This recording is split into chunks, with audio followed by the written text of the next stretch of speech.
21-year-old man killed by police at Alabama mall mourned, as Reverend Jesse Jackson calls for justice. Birmingham, Alabama. The Reverend Jesse Jackson delivered the eulogy Saturday for an African-American man shot to death by a police officer following a shooting at a crowded Alabama shopping mall.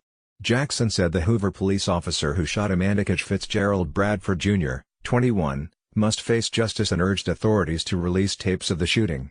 "No one is above the law," Jackson said. The officer killed Bradford on Thanksgiving night while responding to a shooting at the River Chase Galleria Mall.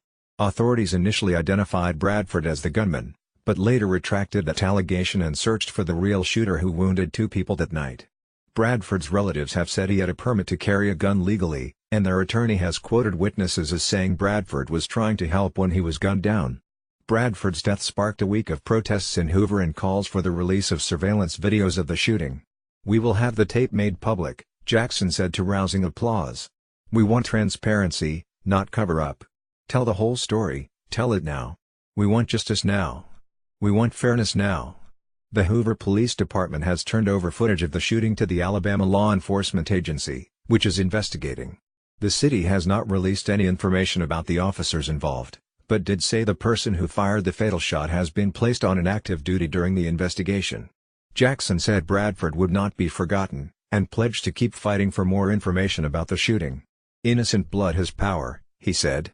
Jackson invoked the long history of civil rights in Birmingham and Alabama, and the recent Black Lives Matter movement. He preached about Rosa Parks, Martin Luther King Jr. and the 4 little girls killed in a bombing at Birmingham's 16th Street Baptist Church.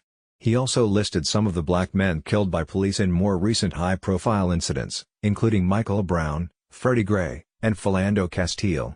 "In the images of those battles and the shedding of blood, E.J. Bradford joins those ranks," Jackson said. Prior to the eulogy, many of Bradford's friends paid tribute to him, remembering him as a generous and loyal person, who always thought of others.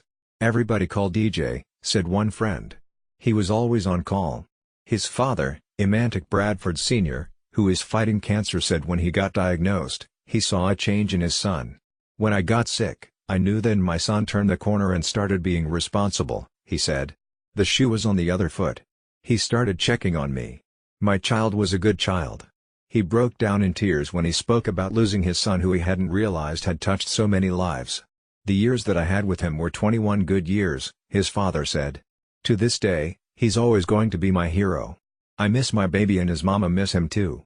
The funeral was held at Boutwell Auditorium in Birmingham on an overcast Saturday morning. Mourners wept as they stopped in front of Bradford's open casket. More than 1,000 people filed into the facility to honor his life and memory.